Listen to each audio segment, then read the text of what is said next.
Hey guys, FateBoy88 here with another video for ya. I've been wanting to create this video for a while now, just because it's exciting to finally get a new console out to the market. Definitely very excited on this. What I wanted to go through is just kind of the different tech specs, the can and cannots, and just a comparison sheet between the two. The first thing that I wanted to go over, because it came out first, or was released first, is the new Xbox One. Now, with the Xbox One, the new design is kind of reminds me of a VCR player, if anybody remembers what a VCR player is. You know, black on black, very cubish. It's different from their old style round the edge consoles that they've had before. Kind of curious, with the old consoles they had the external hard drive or the detachable hard drive that you can put in. I'm sure it will have it with this, just have not seen much as far as movement on the hard drive yet, so I'm sure that will be released soon, whether that can be upgraded or not. Going into the specs itself, this has a 8-core CPU, 8 gigs of system memory, 500 gigabyte hard drive. I'm kind of curious if they are going to increase the hard drive, you know, for different tiers like they have before. It has not been released yet, so we don't know. I know the base value of this one, it is $499. It does come with a Blu-ray drive, a built-in wireless card, HDMI in and out. Not quite sure why you would want the out. Again, as time goes by and we get closer to release date, or even as it's released, I'm sure that will be defined a little bit later. It's too soon to tell right now. The next thing I want to go over is the controller. The controller is sleek. Comes out with a new D-pad on here, which I know a lot of people have been requesting, comparative to the old controllers. It doesn't have the Xbox button on there anymore, so I'm kind of curious to see if that white Xbox logo is a touch type button. Not sure. Again, we'll figure that out a little bit later. All in all, though, the controller looks pretty much close to the same as the old controllers. So that's the Xbox One. I'm going through, you know, a couple different details and whatnot. I'll go over comparisons in a second. I do want to go over the PS4. PS4 itself is, you know, is quite unique. Has a light bar going through the middle of it. You can have a camera on it, just like the Xbox, which you know, it looks actually fairly the same. It looks very much the same as the Xbox One camera system. With the PS4, the single chip, well, you have a custom processor, 8 cores. Now this is an AMD Jaguar. Has a next generation Radeon GDDR5, 8 gig memory, same as the Xbox One.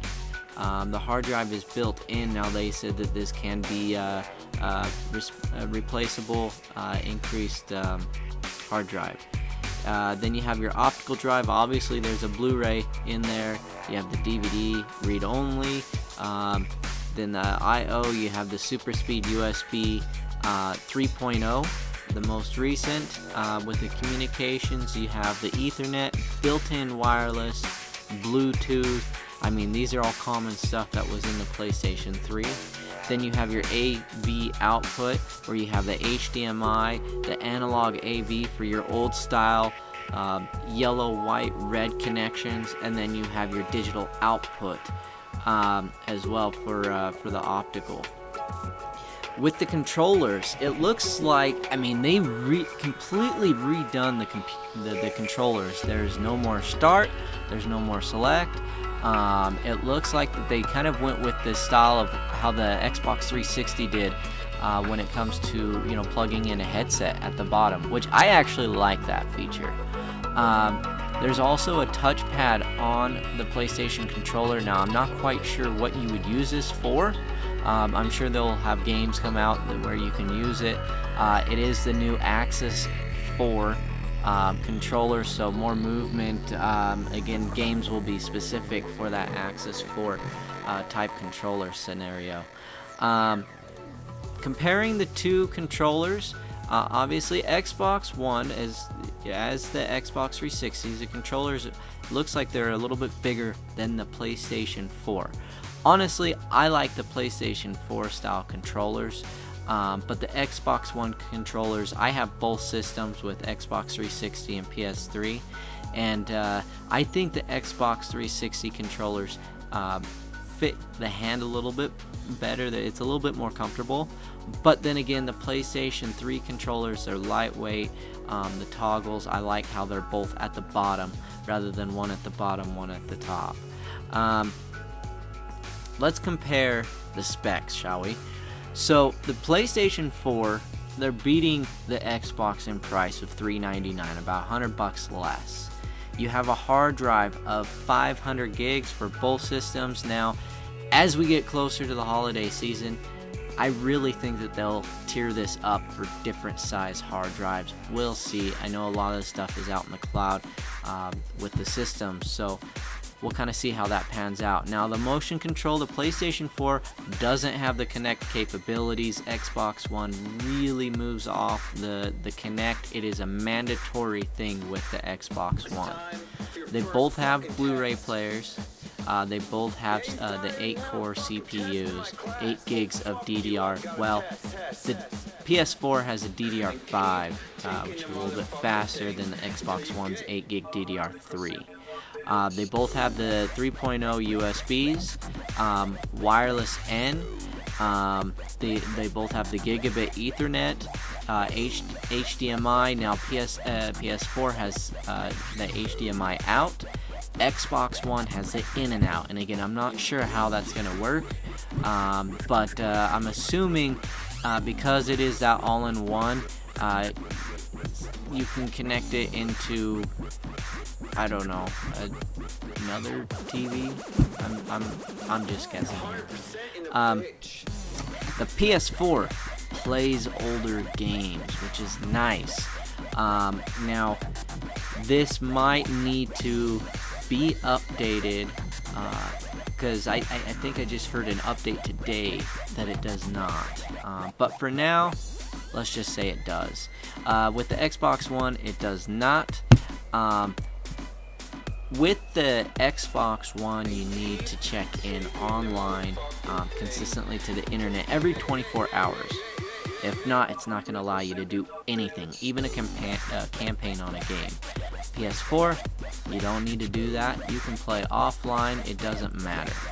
Now, obviously, they will both have online multiplayer functionalities.